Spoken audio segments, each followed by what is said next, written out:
Dans cette pandémie qui touche quasiment toute la planète, nous voyons bien que le message n'est pas particulièrement orienté vers le peuple juif, vers le peuple d'Israël. Il y a ici un message pour toute l'humanité.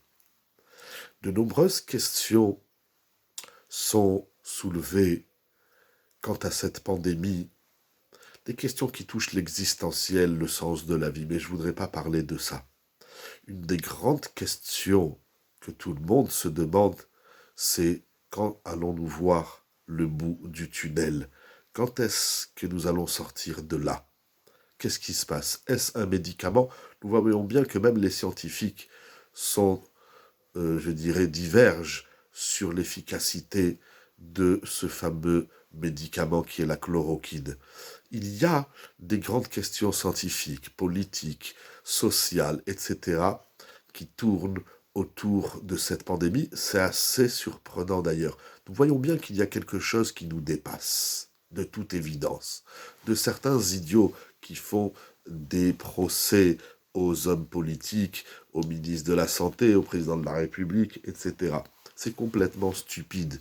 C'est complètement, je dirais même, pour prendre un terme que j'ai vu dans un des médias, c'est complètement indécent. Quel est le sens de tout ce qui se passe? Celui qui ne voit pas aujourd'hui la présence d'un Dieu suprême, d'un Dieu spirituel, qui dépasse la divinité de l'homme, qui dépasse la croyance des humains, c'est de toute évidence, de tous les chiffres de mortalité et de personnes atteintes de cette maladie dépassent l'entendement. Qu'est-ce qu'on doit faire? On veut voir Dieu au bout du tunnel, on veut voir la délivrance. Mais vous savez, il y a un principe fondamental. La réaction de Dieu dépend de la réaction des hommes. Pour que nous voyions enfin la délivrance, on dit en hébreu la Yeshua, il faut que, à notre tour, nous nous mettions, nous humains, dans cette condition de ce secours. C'est-à-dire, au bout du tunnel, il y a Dieu. En vérité, Dieu se trouve déjà à l'intérieur du tunnel.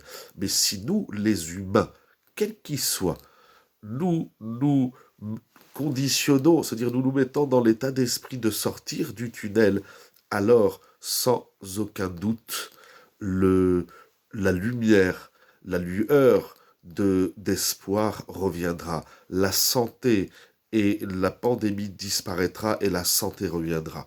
Quel est ce tunnel duquel nous devons sortir? Quelle est la lumière à laquelle les hommes, quels qu'ils soient, doivent aspirer? Pour moi, je n'ai qu'un seul mot, le respect. Comment se fait-il qu'il y a 35% d'augmentation de violence conjugale? Comment ça se fait que dans le monde, il y a des femmes qui meurent tous les jours parce qu'elles sont battues par leur mari? Mais où sommes-nous? Comment se fait-il que tous les jours, il y a des hommes sur Terre qui meurent de faim? J'ai fait un calcul très simple. En France, nous sommes 70 millions à peu près de Français. Si chaque mois, chaque Français donnait 1 euro par mois, je dis bien, vous vous rendez compte les sommes qu'on pourrait ramasser pour aider ceux qui n'ont pas de quoi manger? Combien de fous roulent sur la route pour se rendre à un endroit ou à un autre sans respecter les règles de la route, le code de la route, et tue des gens tous les jours? Mais où est le respect d'autrui? Comment des terroristes peuvent faire sauter la tête à des innocents ici et là dans le monde? Mais il n'y a plus de respect d'autrui, il n'y a plus le respect de l'argent, ce qu'on gaspille à aujourd'hui dans cette situation de confinement. Je suis sûr que les poubelles sont vides. Normalement, on mange, on jette, on mange une pizza, on jette la moitié. Là, on ne sait pas quand est-ce qu'on aura une nouvelle pizza. Il n'y a plus de farine, il n'y a plus de pâtes et de riz, il n'y a plus ci et ça dans les supermarchés. Je suis sûr que celui qui mange du riz, il lèche son assiette jusqu'au dernier grain. Il n'y a plus le respect de son épouse, de son conjoint. Mais jusqu'où l'homme va-t-il aller? Comment on peut laisser des gens mourir? Comment l'homme, il n'y a même pas le respect d'autrui, il n'y a même pas le respect de soi. Là, on est dans une situation où l'homme il doit réfléchir, je pense, sur la notion du respect. Et bien évidemment, l'essentiel, c'est le respect de Dieu. L'idolâtrie, c'est quelque chose d'extrêmement grave. Que tout le monde revienne à la croyance en un Dieu unique qui a créé le monde, qui a créé l'univers, qui gère l'univers qui est présent. Aujourd'hui, même les non-juifs nous arrêtent dans la rue quand on a un peu l'occasion de la rencontrer, ou les voisins nous disent « Mais qu'est-ce que vous dites, vous les Juifs, sur ce qui se passe ?» Et on leur dit une chose, comme Abraham, notre père, le père de toutes les nations, Avamon Goïm, a appelé le monde entier à lever les yeux vers Dieu. Reconnaissez la toute-puissance d'un Dieu, Hachem Echad.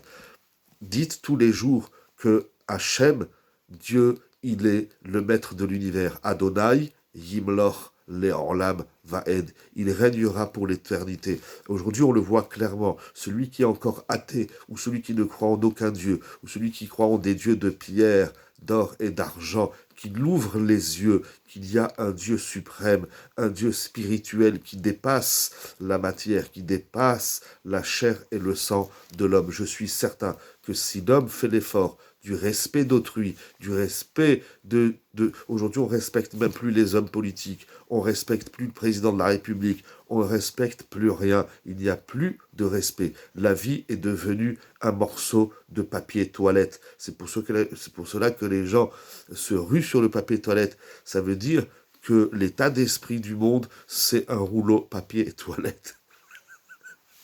Face à Kadosh Baruch.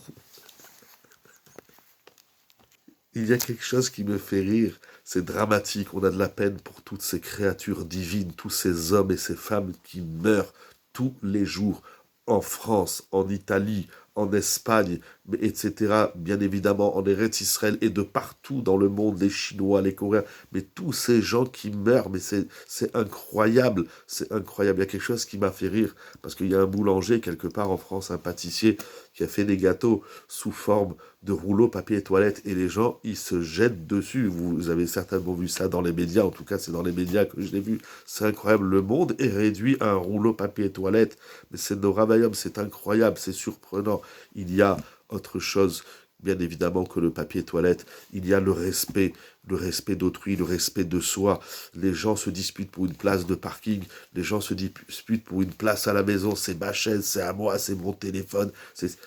S'il vous plaît, humains, réveillons-nous d'avoir cette conscience de cette puissance divine qui dépasse de loin l'entendement humain. Et lorsqu'on se remet à Dieu, à Kadosh, Baruch Hu, le Saint béni soit-il, Adonai, Yimloch, Le'olam Vaed, alors, sans aucun doute, lorsqu'on sortira, nous, de notre tunnel, alors, Akadosh Baruch Hu, le Saint béni soit-il, maître de l'univers, créateur de l'histoire, nous fera connaître des jours meilleurs pour nous, pour toute l'humanité, pour tout un chacun. Voilà, je bénis toute l'humanité. Je bénis toute l'humanité. Bien évidemment, vous savez, chez nous, les Juifs, on a une prière. Certains la récitent tous les samedis, tous les Shabbats. D'autres, pendant les fêtes, une prière pour l'État Anoten, Teshua la Melachim. Oui, nous prions pour l'État, nous prions pour le maire, nous prions pour le président de la République, pour que Dieu leur donne la sagesse, pour que Dieu leur donne la force de gérer ces moments critiques et difficiles pour l'humanité. Sortons du tunnel, alors nous verrons la délivrance divine. Bonne journée à tous et à toutes.